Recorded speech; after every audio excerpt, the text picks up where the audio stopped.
Now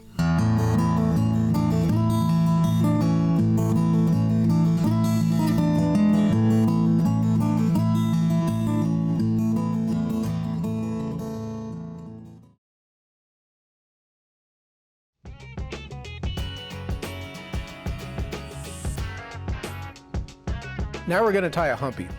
This is one of my favorite flies to tie, although it's also one of the most difficult flies to learn to tie. I've got a few different little tricks that I've developed over the years to tie this fly that'll make it a lot easier and a lot more consistent.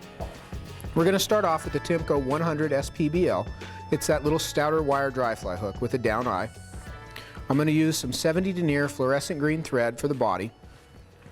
I'm going to use some yearling elk hair for the hump and the wings. I'm going to use some elk hawk for the tail, and I'm going to use brown and grizzly hackle wrapped together for the collar. We're going to start off with the thread started right in the center of the hook, and I'm going to wrap back over the hook shank, just making this nice smooth thread base back to the bend. I'm going to take a small clump of this elk hawk, and I want to clean this out like I would any other hair. I like the elk hawk for the tails because it's a very solid hair, very little inside diameter. It's not going to flare and move around when I tie it down. I'm going to stack this up in my small stacker.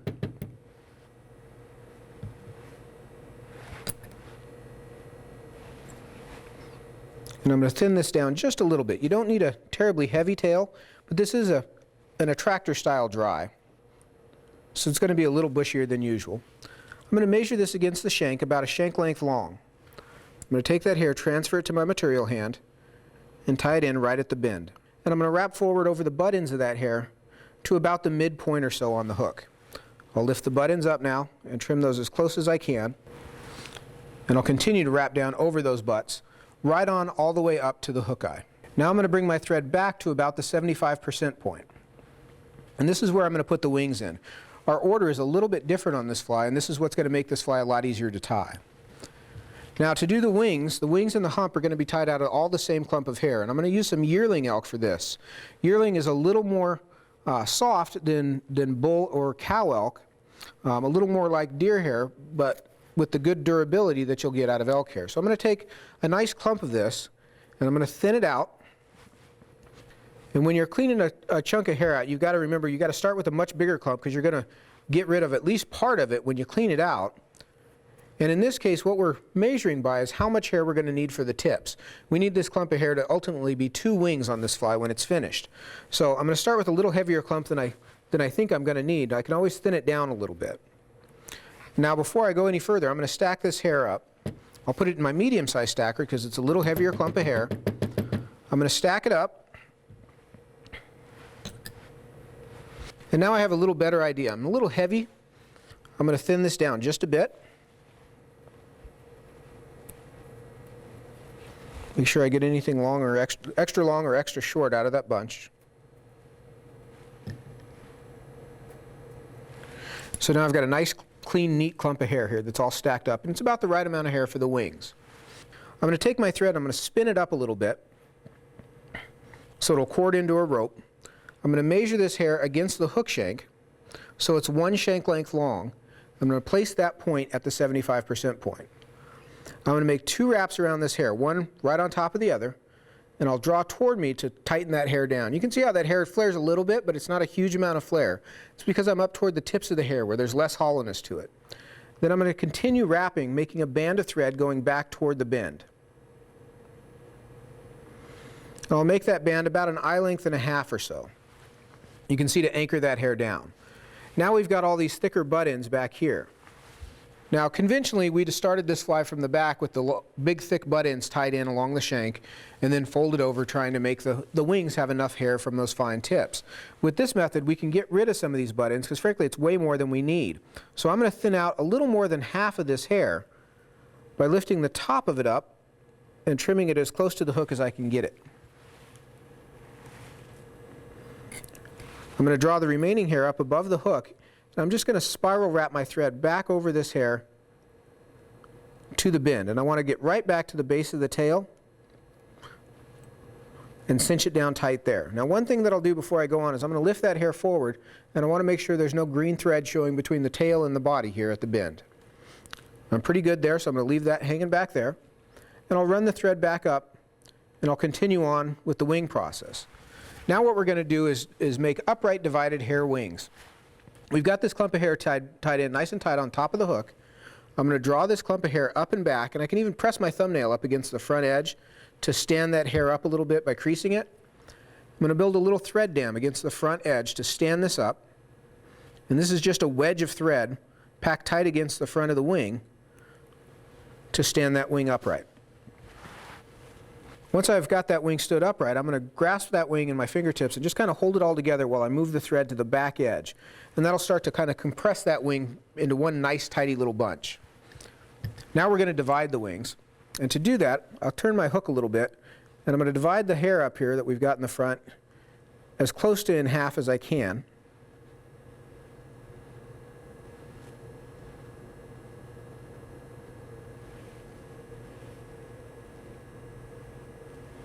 I'm going to take the thread from my back side of the wing, so I'm going from the back of the near wing to the front of the far wing. And I'm going to make 5 or 6 diagonal turns here. And then I'm going to go around the hook. Anytime you do a maneuver to one wing, you want to go around the hook before you go on to do the same maneuver on the other wing. That'll just keep you from pulling those wings together. Now I'm going to grab my near wing, and I'm going to go from the near front side of the front side of the near wing to the back side of the far wing with 5 or 6 turns, and then around the hook. And you can see that's just divided that hair into 2 nice tidy little bundles. Now we're going to post these 2 wings, and posting is going to group that hair into 2 nice little bunches that are more upright and a little more maneuverable. So what I'm going to do is I'll turn my vise a bit, so I've got my far wing pointing up, and in my case tying left-handed, I'm going to go counterclockwise. Just 3 or 4 turns around the base of the wing, going up, and then 2 or 3 turns coming back down, and then a turn around the hook shank. Now, on the same note, I can turn the vise and face my near wing up as well, or I can just reverse the bobbin and do the same maneuver on my near wing to post the base of that wing.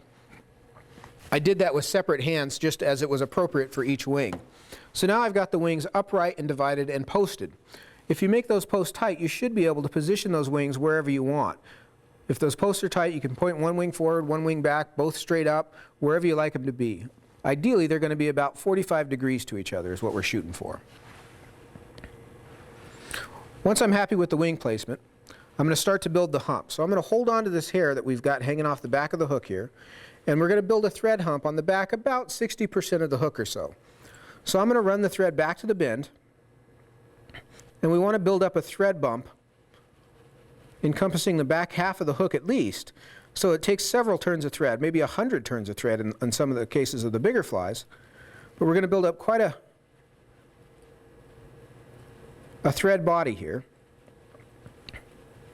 And I want to try to keep this thread as smooth and even as I can as I go. And that's why I've picked the 70 denier thread, is it lays really nice and flat, makes a nice smooth shiny body.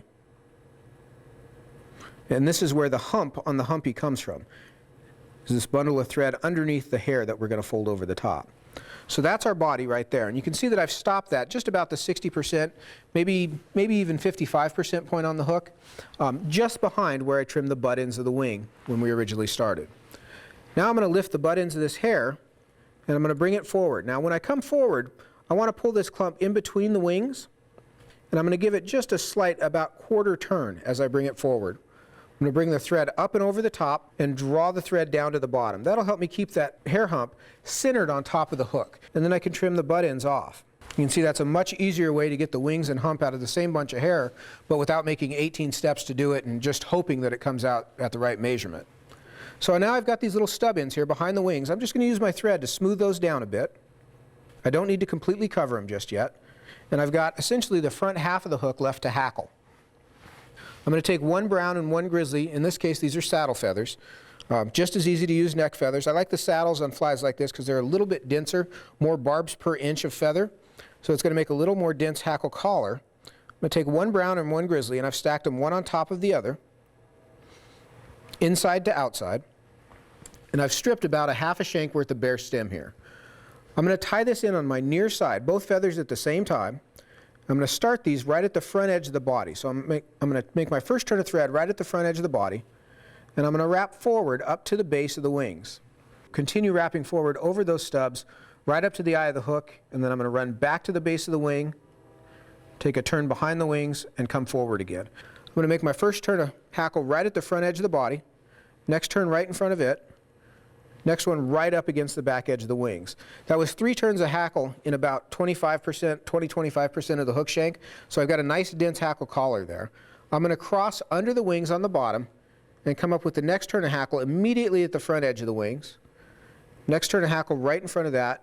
And when I get to the eye, I'm going to bring the hackle feathers above the hook, bring the thread straight up and over. I'm going to reach in and trim these out as close as I can. I'm going to build a nice smooth little thread head. It's just going to take a few turns. Then I'm going to come in and whip finish. Now the whip finish is going to kind of contribute to that thread head as well. So you've got to plan ahead. Don't make the thread head finish size before you start your whip finish, because you're still going to have a few turns over the top of that. But that's a little humpy. That's about the easiest way I know how to tie it. It's a great high-floating attractor dry. I still use it a lot. I use it every time I go, it seems. Change the thread color to whatever color you like. I leave all the other colors the same, but I tied these in orange, tan, black, chartreuse, bright green, bright yellow. All of those colors will catch fish, and it's a great, buoyant, easy to see dry fly.